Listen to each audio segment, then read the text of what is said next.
Hello guys, I am Sweetie Jagda. Today, let's try to understand the social cognitive career theory by a simple and relevant example. Hey, look, this what a rocking show. Yes, I heard about this from my friends too. You saw. He did amazing performance. Yes, it's okay. I also want to do it if I get the chance. Yeah, you should. Hi. Hello, good morning.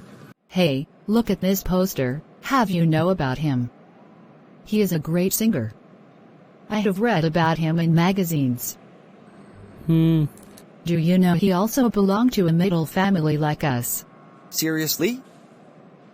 Good morning, students. There's an important information for you that the singing competition is organizing in your school.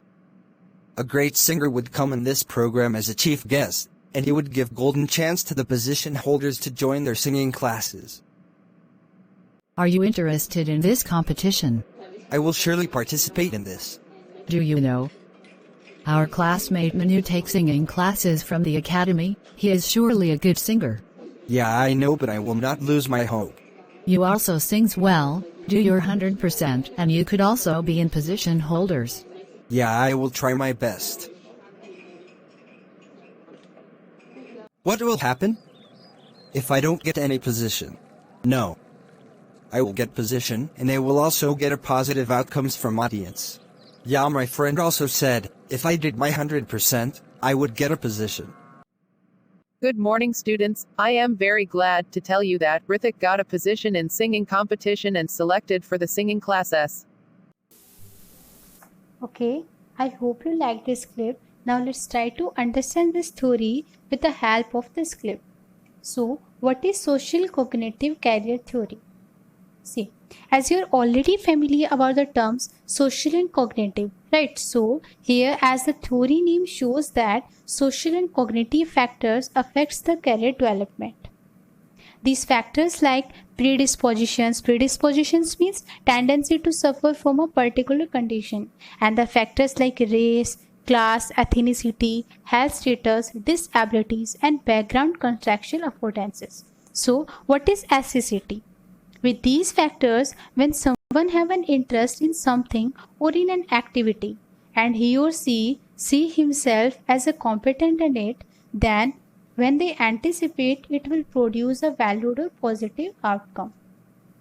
For example, that boy see himself in his interest as a competent, and then he estimated that it will produce a positive outcome. So this is simply called SCCT. Now, the three variables which serves as the basic building blocks of SCCT. The variables are self-efficacy beliefs, outcome expectations, and third one is personal goals. So, first one is self-efficacy. What is it? Self-efficacy refers to an individual's personal beliefs about his or her capabilities to perform a particular behavior or course of action.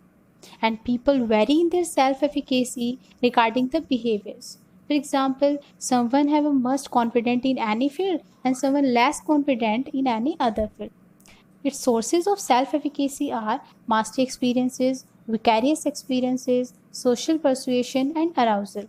So, mastery experiences means our successful experiences in our childhood, and vicarious experiences are accomplishments modeled by someone else. For example, children start to imitate their favorite cartoon characters by only seeing by TV shows and cartoons. And social persuasion, that is pep talk or encouragement by our friend circle, our parents, society, peer group, etc. And arousals are the physical and psychological reactions like our excitedness or tense.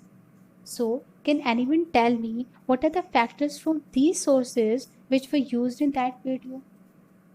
See, social persuasion by his brother and his classmate, right? And the arousal when he shows his excitement at the TV show and at the competition too, right? So this is called self-efficacy. Now moving towards the next one, that is outcome expectations. So what are outcome expectations after self-efficacy? Outcome expectations refer to beliefs about the consequences or outcomes of performing particular behaviors. For example, what will happen if I do this?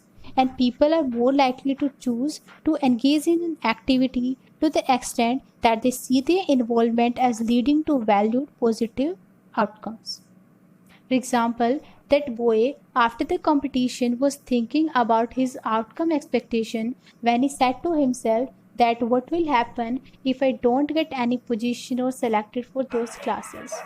Right, so this is called outcome expectations. Now moving towards the last one, that is personal goals. What are personal goals? See, personal goals defined as one's intentions to engage in a particular activity or to attain a certain level of performance. According to SCCT, people set their goals that are consistent with their views of their personal capabilities and of the outcomes they expect to attain from pursuing a particular course of action. And the success and failure in reaching personal goals in turn becomes very important information that helps to alter or confirm self-efficacy beliefs and outcome expectations. For example, when that boy see his success in that competition, then he wants to confirm his interest, right? Or we can say that he wants to confirm his self-efficacy and outcome expectations. To set his success, its personal goals. So this is called personal goals. So I hope that I'm able to clear some concepts about SCCT and its terms. Thank you and have a nice day.